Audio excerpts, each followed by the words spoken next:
Welcome back to Havana Media. My name is Bonfesa Wino, and as usual, I'm going to be your host for today. It is very much painful that a country just comes into a standstill simply because the leader doesn't want to listen to what the people that is leading are requesting or are against. It would have been good if the president would have listened to what the cry of Kenya, because what they were saying is that it was very simple. The issue was the financial bill. So after realizing that the problem was in the financial bill, he just dropped the financial bill and said that, okay, let us leave this thing. Let us not talk about this financial bill. Let us work on the financial bill that was in 2013, 2024 financial bill. Instead of bringing again the 2024-2025 financial bill, but now what is inside this is more tougher than what was there in the other one. And what I know is that even the other one was hard. People felt it. So there are a lot of things, and I said here, I normally say something that you cannot know the implication of something until now you try to do it, or until you try to test it. So just the same way they normally say that mtoto akililia wembe mpe, maana pengine alikuwa anataka kuifanyia jambo ambalo wewe mwenyewe haulijui, na likimkata hata kuja kukulilia.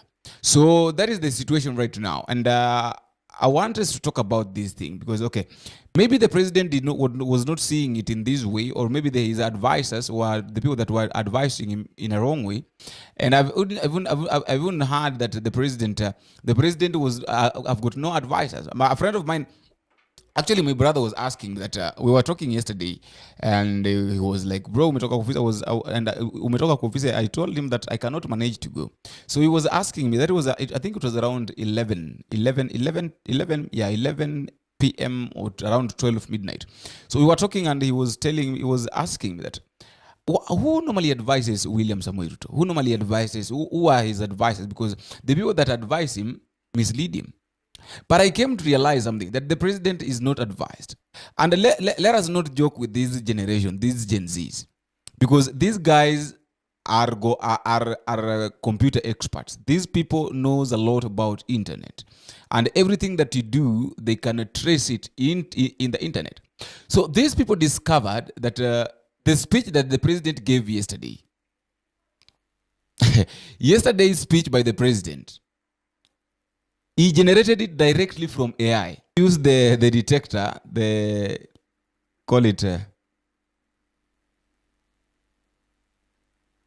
They've used AI, free AI detector, and this is what this detector does. It detects the content, from AI rating tools like GPT, GPT-4 and Google Gemini. So these people have discovered that the speech that the president gave yesterday, and in fact, yesterday I played a video yesterday, and I asked myself that why is it that the president is not even talking about the state of the nation? Like, why is it that maybe he's talking as if everything is all right with the nation? Why is it that the president is saying things as if things are okay? Like, why is he not going direct to the point and telling us that we have a problem? The only thing that the president said outside that ChatGPT was this issue of criminals. That is the only thing that was not there. But everything that the president said is in there. So why is it that the president, with a lot of people, have got a lot of idlers, the people that are supposed to give him something to read, the people that are supposed to prepare a speech for him, cannot prepare a speech for him? He goes ahead and copy paste it. And he's very much confident standing in front of millions and billions of people. Because, okay, yesterday, almost everywhere, the CNN, Al Jazeera, all the media houses almost in the world were watching what was happening in Kenya.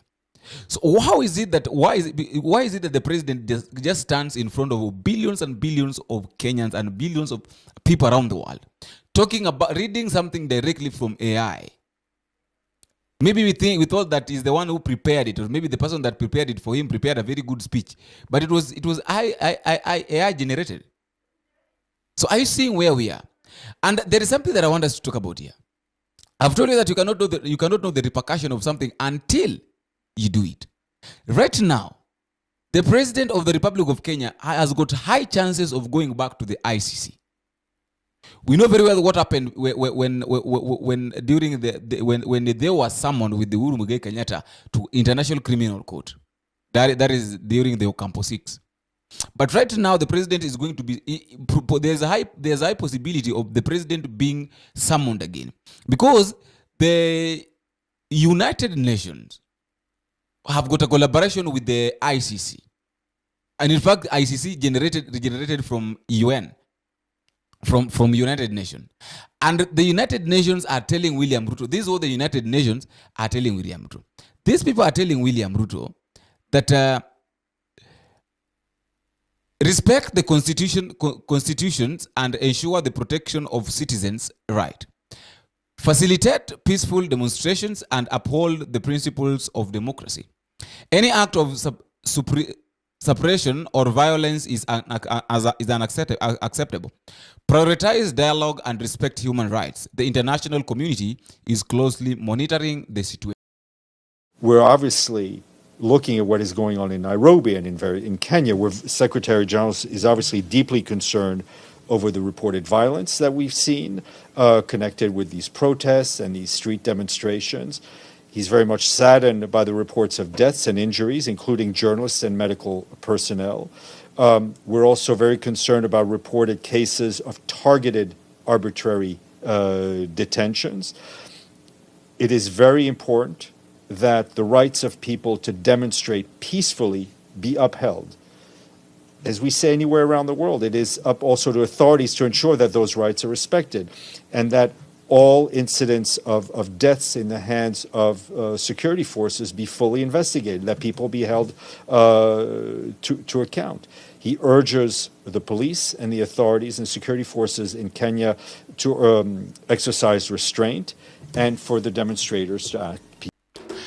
The international community is closely monitoring the situation. So that is why I've told you that there is a high chances of the President of the Republic of Kenya going back to I.C.C. But until then, let us wait for let us wait for the communication that will be. Because, okay, you know, the problem is that the president wants to do things as is directed by the World Bank organizations or by the World Bank organization or IMF, without knowing that there is a repercussion. These people want you to go down with your country. These people are after your country. They want to frustrate you together with your country. They want to use you as slaves. They want you to depend on them. But on depending on them, when you decide not to depend on them, that is where now they give you conditions, and these conditions you cannot accomplish them without mistreating a normal citizen. So this is what is happening. So right now the president, and in fact he's even panicking. I really don't know why he's panicking. Because he was misled. He was misled completely. Another thing, that is number one thing that is Ruto is going to face. Number two, another thing that Ruto is going to face, people have said that Gen Zs have declared that tomorrow it is now way #Occupy State House.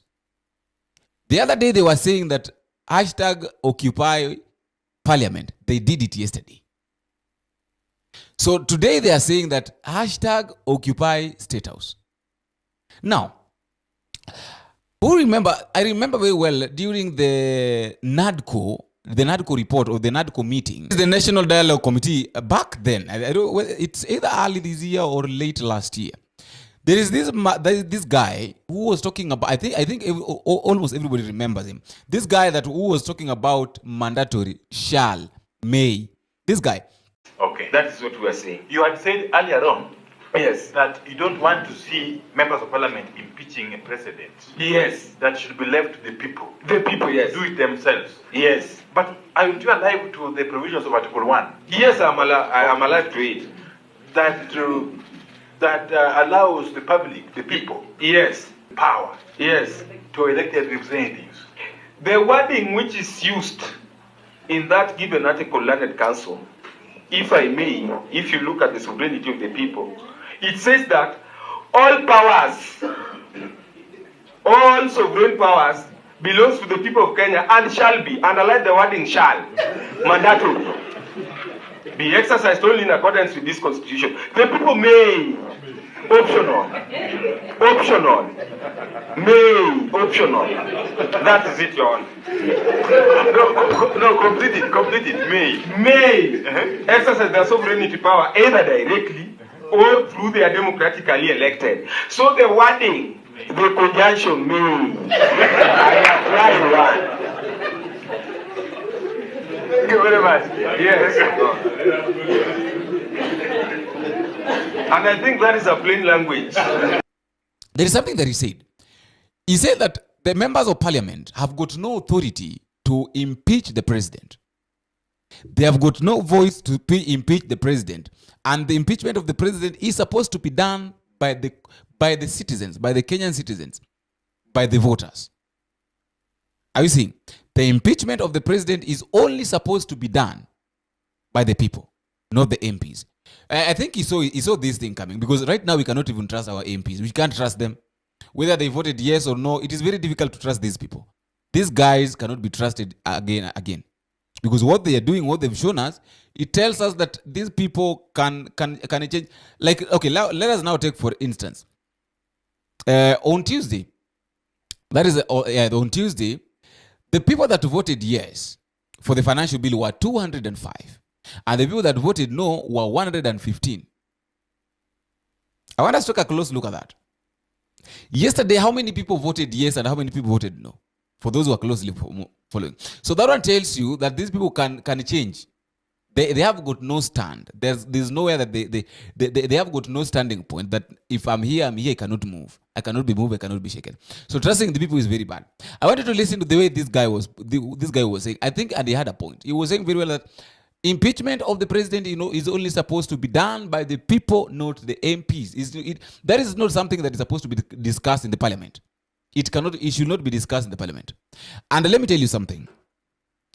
If people will manage to go to State House tomorrow, I don't know whether they manage, but if at all they will manage to go to State House tomorrow, the first target, you saw what happened. They took the mess. That is the only thing that defends the parliament. Without that mess, there is nothing that can happen in parliament. Now, if at all they will manage, let me say this slowly. If at all these people will manage to go to State House, their first target will be the sword. And a president cannot rule a country without the sword. Anybody who takes a sword from either king or a queen or either president, it means that you are defeated. So that is a sign of defeat. If the sword is taken away from you, you are defeated and you're not even allowed to lead people. So that is now where the president, Ruto, will no longer be president again. It is my prayer that let these people manage. If they can manage to get it tomorrow, then I think this country can be safe. But until then, let us wait and see. That is all I have for today, and I don't know what to think. I also like to listen to your comment in the comment section. And until we meet again, I've been your host, Boniface Owino. Bye-bye.